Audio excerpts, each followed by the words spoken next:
আসসালামু আলাইকুম। প্রিয় দর্শক, আমরা আজকে খুব গুরুত্বপূর্ণ একটি বিষয় নিয়ে আলোচনা করব। প্রাণহানির আশঙ্কা ছিল ডোনাল্ড ট্রাম্পের, অথচ ইসরায়েলের দাবি অনুযায়ী এই মুহূর্তে আর ইরানে কোনো অস্তিত্ব নেই মোস্তফা খামেনি। আগে ঠিকই শুনছেন, জুনিয়র খামেনি। আয়াতুল্লাহ আলী খামেনির শেষ কৃত্যেও তাকে দেখা যায়নি, আর তারপরেও কিন্তু তার মেসেজ এসেছিল। বিশেষ করে সাম্প্রতিক কালেও মার্কিন যুক্তরাষ্ট্রকে চ্যালেঞ্জ ছুড়ে দিয়ে তিনি বার্তা পাঠিয়েছিলেন এবং ইরানিয়ান প্রেস টিভিতে তার সেই বার্তা সম্প্রচারও হয়েছিল। কিন্তু ইসরায়েলের দাবি সে সবই ভুয়ো। বাস্তবটা হলো এই মুহূর্তে মোস্তফা খামেনি তিনিও তারও কোনো অস্তিত্ব ইরানে নেই। তাহলে কি তিনি জীবিত, নাকি তারও প্রাণহানি ঘটেছে?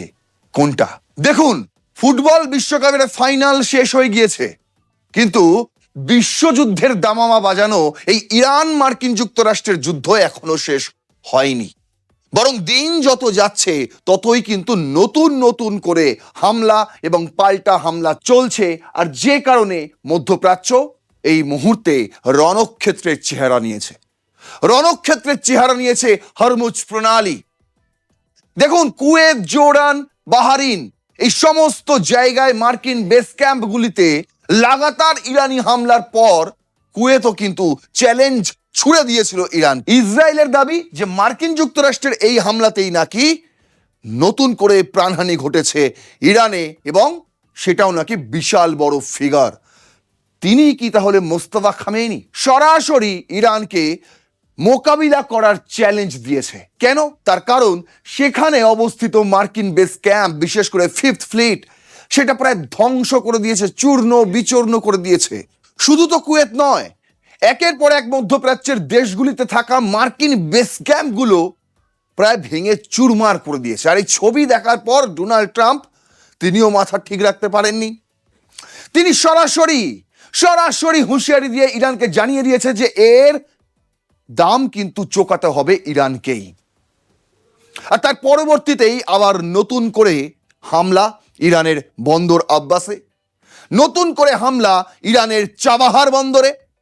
সেখান থেকেই নাকি হরমুজ প্রণালীতে নিয়ন্ত্রণ চালাতো ইরান এবং আইআরজিসি, এবং সেই জায়গাগুলোতে আরও নতুন নতুন হামলা করে সেই সমস্ত ইরানের এবং আইআরজিসির যে সক্ষমতা সেটাকে নাকি ভেঙে দেওয়া হচ্ছে, এমনটাই ছবি প্রকাশ করে দাবি করেছে সেন্টকম। আর অন্যদিকে ডোনাল্ড ট্রাম্পের সেই হুঁশিয়ারি, সেই ডোনাল্ড ট্রাম্প যিনি প্রাণহানির আশঙ্কায় ঘুরে ফিরছেন, যিনি ওয়ার্ল্ড কাপের ফাইনালের আসরে মাঠে উপস্থিত থাকলেও বুলেট প্রুফ কাচের ঘরে বসে তিনি খেলা উপভোগ করেছেন। আর সেই ডোনাল্ড ট্রাম্প এখন হাসতে হাসতে বলছেন যে ইরানকে এর দাম চোকাতে হবে। কেন? ইরান কি করেছে? ইরান এই মুহূর্তে সবচেয়ে বড় ক্ষতিটা মার্কিন যুক্তরাষ্ট্রে যেটা করেছে সেটা হলো তিনজন মার্কিন সেনার প্রাণ গিয়েছে, এবং প্রত্যেকেই নাকি ইরানি হামলাতেই তারা নিহত হয়েছে, এমনটা কিন্তু সেন্টকমের দাবি। দ্য হিন্দু করছে হেডলাইন, বলছে কি, Trump says Iran will pay for killing US soldier. বলছে তোমরা যে আমাদের সেনাদের মেরেছো তার দাম কিন্তু তোমাদেরই চোকাতে হবে। ডোনাল্ড ট্রাম্পের কড়া হুঁশিয়ারি। The Islamic Revolutionary Guard Corps said that the two oil tankers had exploded and been immobilized after attempting to transit what it described as an unsafe southern route through the Strait of Hormuz.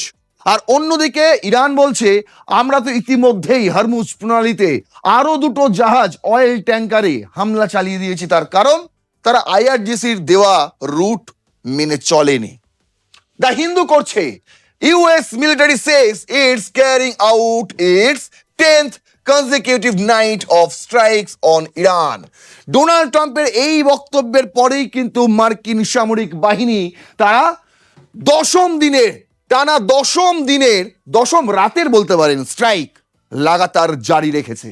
আর এখানে তারা কোথায় কোথায় হামলা করেছে দেখুন, Al Jazeera করছে, US military release footage of 10th consecutive night of strike on Iran. ইরানের ওপর টানা 10ম রাতের যে হামলা, সেই হামলার ফুটেজ ইতিমধ্যেই জারি করেছে সেন্টকম। সেখানেই তারা দাবি করছে যারা United state military said that late Monday it was carrying out its 10th consecutive night of the strike on Iran in a push to reopen the Strait of Hormuz, যাতে strait of Hormuz খুলে দেওয়া হয় সম্পূর্ণ, যাতে কোনো বাধা না থাকে ইরানের। সেই কারণেই আমরা এই দশম রাতের হামলায় প্রবেশ করেছি। The renewed bombing came following the death of another American service member. আর এই উত্তেজনা নতুন করে শুরু হয় তখন যখন 3 নম্বর মার্কিন সেনার দেহ উদ্ধার হয়। And after Iran launch attack on American allies Kuwait, Jordan and Bahrain. এই জর্ডানেই কিন্তু 2 জনের দেহ উদ্ধার হয়েছে, 2 মার্কিন সেনার। আপনাদের বলে রাখি 17ই জুলাই এই হামলা হয়েছে, আপনাদের দেখিয়েছি আমি সেই গত এপিসোডে সেই গল্প। আর অন্যদিকে বাহারিনের home of the US navy 5th fleet, সমস্ত জায়গায় ইরান আবার পাল্টা হামলা চালিয়েছে। আর তারই প্রতিঘাত হিসেবে মার্কিন যুক্তরাষ্ট্র বলছে আমাদের এই হামলা। US Central Command said on social media that the latest strikes are designated to further degrade Iranian military capabilities used to attack commercial shipping। যদি আবারও কোনো বাণিজ্যিক জাহাজে হামলা হয় তাহলে ইরান তুমি শুনে রাখো, আমাদেরও এই হামলা জারি থাকবে এবং এর পরবর্তী যে হামলাটা হবে সেটা আরো বড় হবে। কে বলছে? US Central Command, CENTCOM। Even as the US and Iran inch closer to all-out war again, glimmers of hope appeared on the diplomatic front. The Iran's interior minister traveled to Pakistan, a key mediator in a conflict for talks। আমি গতকালই আপনাদের বলেছি যে এই মুহূর্তে যে নতুন করে যে দফা শুরু হয়েছে ইরান মার্কিন যুক্তরাষ্ট্রের মধ্যে যে যুদ্ধ, এটা কিন্তু বলা হচ্ছে অল আউট ওয়ার। আমি বলছি না, পৃথিবীর সমস্ত শীর্ষস্থানীয় সংবাদ মাধ্যম কিন্তু এখন এটাকে অল আউট ওয়ার বলেই উল্লেখ করছে। আর এই অল আউট ওয়ারের মধ্যে একটা আশার আলো দেখা যাচ্ছে, কি সেটা হলো এই মুহূর্তে ইরানের ইন্টেরিয়র মিনিস্টার, স্বরাষ্ট্রমন্ত্রী, তিনি পাকিস্তান সফরে রয়েছেন। সেই পাকিস্তান, যেই পাকিস্তান হচ্ছে ইরান এবং মার্কিন যুক্তরাষ্ট্রের মধ্যস্থতা করবে বলে এগিয়ে এসেছিল, আর এগিয়ে এসে পকেটে টাকা পুড়ে নিয়ে কেটে পড়েছে, এখন আর খুঁজে পাওয়া যাচ্ছে না। এখন ইরানের প্রতিনিধিদের যেতে হচ্ছে সেখানে। বুঝতে পারছেন অ্যাকচুয়ালি পাকিস্তান যে কি এবং পাকিস্তান এই মুহূর্তে যে কি অবস্থায় রয়েছে, কেন পাকিস্তান ভেঙে টুকরো টুকরো হয়ে যাচ্ছে, যারা নিজেদের মানে দেশের রাজনীতি সামাল দিতে পারছে না, তারা ভূ রাজনীতি নিয়ে মাথা গলাচ্ছে জানেন। আবার অনেকে রেগেও যান, পাকিস্তানের এই বাস্তব চিত্রটা তুলে ধরলে অনেকে আবার রেগেও যান। কিন্তু আমি কথা দিচ্ছি পাকিস্তান এই মুহূর্তে কি অবস্থায় রয়েছে, কেন পাকিস্তানের এই 4 দিক দিয়ে এত চাপ আসছে, কেন পাকিস্তান প্রায় টুকরো টুকরো হওয়ার পথে, এই পুরো বিষয়টা আপনাদের আমি বোঝাবো। রণক্ষেত্রের হাতে কিন্তু খুব দারুণ একটি ইনফরমেশন উঠে এসেছে, আর সেটাই আপনাদের আমি জানাবো। কেন এই মুহূর্তে পাকিস্তানের এই অবস্থা? যদি পাকিস্তান স্থিতিশীলতা থাকতো পাকিস্তানের মধ্যে, তাহলে আজ ইরান মার্কিন যুক্তরাষ্ট্রের যুদ্ধটাও হয়তো থেমে যেত, এতটা এসকেলেশন দেখতে পেতাম না। এবার দেখুন আপনাদের আমি দেখাই, অন্যদিকে ইরানও দাবি করছে যে তারাও চুপ করে বসে নেই, তারাও বাহারিন, জর্ডান এবং কুয়েতে লাগাতার হামলা করছে। যেমন তেহরান বলছে যে আমরা আবার নতুন করে গালফ স্টেটগুলোতে হামলা করেছি, জর্ডানেও করেছি। উপরন্তু হরমুজে আমরা আরো 2টো অয়েল ট্যাঙ্কারে হামলা করেছি, যেটা দাউ দাউ করে জ্বলছে। আর শুধু তারা কথাতেই বলেনি, একটি ফুটেজও রিলিজ করেছে যেখানে দেখানো হচ্ছে যে একটি জাহাজকে কিভাবে তারা টার্গেট বানিয়েছিল রাতের অন্ধকারে, তারপর সেটাকে হামলা করা হয়। কিন্তু সেই জাহাজ থেকে দাও দাও করে আগুন জ্বলার মতো কিংবা ধোয়ার কুণ্ডলি বেরোনোর যে ছবি, সেই ছবি IRGC প্রকাশ্যে আনেনি। কিন্তু না আনলেও কি হবে, ইতিমধ্যে সোশ্যাল মিডিয়ায় সেই ছবিও ভাইরাল হয়ে গিয়েছে, আর এখন আপনারা সেই ছবিটাই দেখছেন। আর এইটারই স্যাটেলাইট ফুটেজ IRGC ছেড়েছে, যেখানে তারা বলছে যে দেখুন, এটা তো আমরা একটা জাহাজের ছেড়েছি, এরকম 2টো অয়েল ট্যাঙ্কারকে আমরা টার্গেট বানিয়েছি হরমুজ প্রণালীতে। তখন যখন ডোনাল্ড ট্রাম্প বলছেন এবং সেন্টকম বলছে যে আমরা ইরানে লাগাতার হামলা চালিয়ে যাব, বন্দর আব্বাস হোক, চাবাহার বন্দর হোক, যেখানে ইচ্ছা আমরা হামলা চালিয়ে যাব, যতক্ষণ পর্যন্ত না তারা হরমুজ প্রণালী থেকে নিয়ন্ত্রণ তুলে নেবে। আর ইরান বলছে আমরা হরমুজ প্রণালীতে জাহাজের ততক্ষণ হামলা চালাবো যতক্ষণ আমেরিকা তাদের চুক্তি না মানবে। ভাবুন, এই মুহূর্তে দাঁড়িয়ে রয়েছে, এইখানেই দাঁড়িয়ে রয়েছে এই যুদ্ধ। বলছে কি, Iran continues retaliatory attacks across the region after the 10th consecutive night of US bombing, with the IRGC saying it targeted US assets in Jordan, Bahrain, and Kuwait. It says massive fire have also broken out on 2 tankers in the Strait of Hormuz. আর এই মুহূর্তে Iran বলছে এটাই আমাদের সবচেয়ে বড় সাফল্য। আমরা যতই জর্ডান, বাহরিন, কুয়েতের মার্কিন বেস ক্যাম্পগুলোকে লক্ষ্য করে হামলা চালাই না কেন, আমরা সেখানে কি হয়েছে না হয়েছে জানতে পাচ্ছি না, দেখতে পাচ্ছি না। অথচ আমরা হরমুজ প্রণালীতে 2টি অয়েল ট্যাঙ্কারে হামলা চালিয়েছি এবং চোখের সামনে তাদেরকে আমরা পুড়তে দেখেছি। আর এইটাকেই বেশি বড় বড় করে দাবি করছে এই মুহূর্তে আইআরজিসি, এবং এটাকে তাদের সাফল্য বলে মনে করছে। আর অন্যদিকে Iran backed Houthis in Yemen declare a maritime blockade against Saudi Arabia, threatening to further disturb the global energy supply. দেখুন, যখন ইরান মার্কিন যুক্তরাষ্ট্রের যুদ্ধ একদম তীব্রতর, ঠিক সেই মুহূর্তেও বিশ্ববাজারে, বিশেষ করে আমাদের এই দক্ষিণ এশিয়ায় জ্বালানির দাম নিয়ন্ত্রণ ছিল। তার কারণ ছিল সৌদি আরবিয়া। দেখুন, এইটা হচ্ছে হরমুজ ব্লক, এই যে হরমুজ প্রণালী, এটা হচ্ছে ওমানের উপকূলীয় এলাকা। আর যেখানটা নিয়ে এত ঝামেলা সেটা হচ্ছে এই জায়গাটা, যেই জায়গাটার নিয়ন্ত্রণ ইরান নিজেদের হাতে রেখে দিয়েছে এখনো পর্যন্ত। আর ইউএস ব্লক করেছে ঠিক এই জায়গাটায়, বুঝতে পারছেন? তার মানে এইখান থেকে কোনো জাহাজ বেরোতে দেবে না, বিশেষ করে ইরানের কোনো জাহাজ এখান থেকে বেরোতে দেবে না ইউএস, তারা সেটা পণ করেছে। ইরান বলছে আমাদের এইটুকুনি জায়গায় যে কোনো জাহাজকে দেখলেই আমরা হামলা চালাবো। আর অন্যদিকে যখন এখানে এত উত্তেজনা, তখন কিন্তু সৌদি আরবিয়া দক্ষিণ এশিয়ায় জ্বালানি সাপ্লাই রেখেছিল এই রুটটাকে ব্যবহার করে, সুয়েজ ক্যানেলের রুটটাকে ব্যবহার করে। কিন্তু এখন ইয়েমেনের হুতি গোষ্ঠী তারা ইরানের সাপোর্টে এসে দাঁড়িয়েছে এবং তারা ঘোষণা করেছে যে এই বাব আল মানদেব স্ট্রেট, এটাকে বলা হয় বাব আল মানদেব স্ট্রেট, এই স্ট্রেটটা এবার পুরোপুরি বন্ধ করে দেওয়া হলো। কাদের জন্য? সৌদি আরবের জন্য। মানে কি?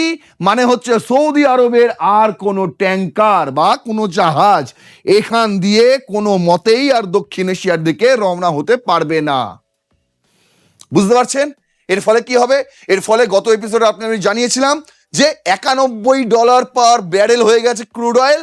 আজ আপনাদের বলছি যে $93 থেকে $94 হয়ে গেছে পার ব্যারেল ক্রুড অয়েল। তার মানে বুঝতে পারছেন প্রতি ঘন্টায় কিভাবে জ্বালানির দাম বাড়ছে। আর এই প্রভাবটা কিন্তু আমাদের এখানে এসেও পড়বে, আপনাকেও কিন্তু ছাড়বে না। আর সেই কারণে এই যুদ্ধটা এই মুহূর্তে বিশেষ করে আমাদের এশিয়ার জন্য কিন্তু খুব ক্ষতিকর হতে চলেছে আগামী দিনে। এই হচ্ছে হুতির এবং ইয়েমেনের যে আর্মি রয়েছে তাদের মুখপাত্র, তিনি ঘোষণা করেছেন যে আমরা কোনো রকম আর সৌদি আরবকে এখান দিয়ে ঢুকতে দেব না, আমরা ব্লক করে দিলাম। যতক্ষণ ইউএস এখানে ব্লক করে রাখবে ততক্ষণ আমরা সৌদি আরবের জাহাজ এইখানে ব্লক করে দেব। গল্প বোঝা গেল? এবার আপনাদের দেখাচ্ছি যাকে নিয়ে এত কথা, ওই যে হামলা চালাচ্ছে, বারবার হামলা চালাচ্ছে। আর এই হামলা চালানোর মাঝেই ইরান প্রেসে মোস্তফা খামেনি তার মেসেজ আসছে। মানে ইরানের সমস্ত মিডিয়া এগুলো দেখিয়েছে, সম্প্রচার করেছে। গত 18 জুলাই একটি মেসেজ লিক হয়, মানে মেসেজ দেয় আর কি এই মুহূর্তে ইরানের সুপ্রিম লিডার মোস্তফা খামেনি। সেখানে তিনি বলেন যে US breach of accord proves Washington's commitments worthless. বলছে মার্কিন যুক্তরাষ্ট্রের এই যে হামলামুখী একটা প্রতারণামূলক যে একটা ব্যবহার, সেটাই কিন্তু বুঝিয়ে দেয় যে ওয়াশিংটন যে কমেন্টস করেছিল, যে কমিটমেন্টস করেছিল, তার কোনো মূল্য নেই, মূল্যহীন। কি বলেছেন তিনি সেই বার্তায়, যেই বার্তা ইরানের প্রতিটি মিডিয়ায় প্রকাশিত হয়েছে গত 18 জুলাই?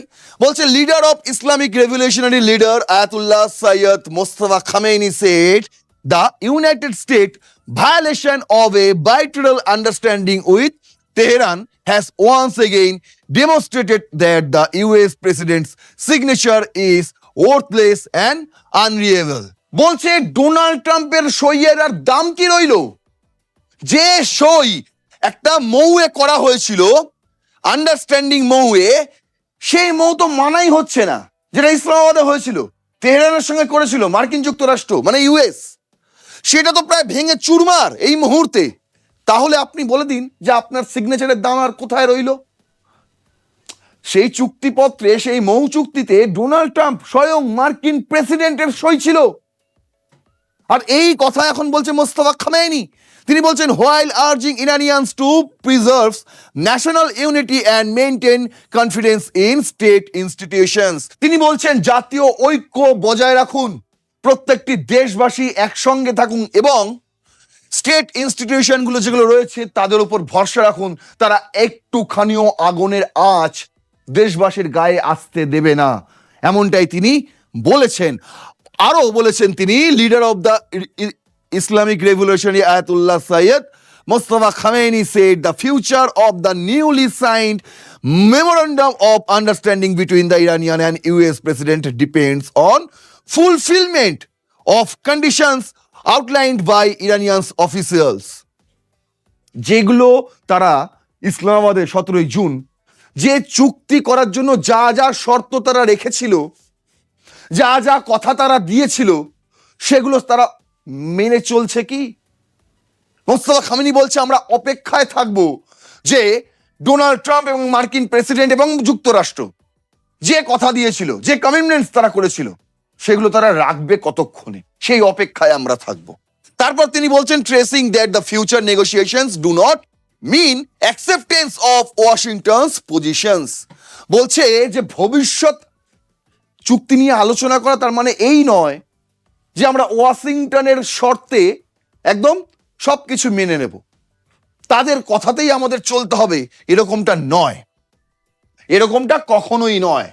আর শুধু তাই নয়, গত 11ই জুলাই মানে সেই সময় আয়াতুল্লাহ আলী খামেনির শেষকৃত্য হচ্ছিল, জানাজা চলছিল, ঠিক সেই সময়ও তার একটি বার্তা এসেছিল, যেটা রাইজিং কাশ্মীর থেকে আমি নিয়েছি। বলছে, we pledge to avenge your pure blood. বলছে তোমার যদি রক্ত প্রকৃত হয় তাহলে তুমি প্রতিশোধ নেবে। এই বার্তা তিনি ইরানবাসীর ওপর ছেড়ে দিয়েছিলেন। কি কারণে? তার কারণ তার পিতার হত্যার বদলা নেওয়ার আহ্বান জানিয়েছিলেন আয়াতুল্লাহ আলী খামেনির পুত্র Mostafa Khamenei. Mostafa Khamenei vows retribution for father Ali Khamenei's death. গত 11ই জুলাই, আবার সাম্প্রতিককালে 18ই জুলাই তার মেসেজ আসছে, কিন্তু তাকে দেখা যাচ্ছে না। আর এখানে দাঁড়িয়েই ইসরায়েল দাবি করছে যে এই মুহূর্তে মোস্তফা খামেনির কোনো অস্তিত্ব নেই। এখন ইসরায়েল যেটা বলছে তার প্রকৃত অর্থ হলো যে মোস্তফা খামেনি তিনি ইরানে নেই। কম্পাস.com ইন্দোনেশিয়ানের একটি শীর্ষস্থানীয় সংবাদ মাধ্যম, তাদের হেডলাইনটা ছিল, Israel reveals latest information about Mostafa খামেনিস।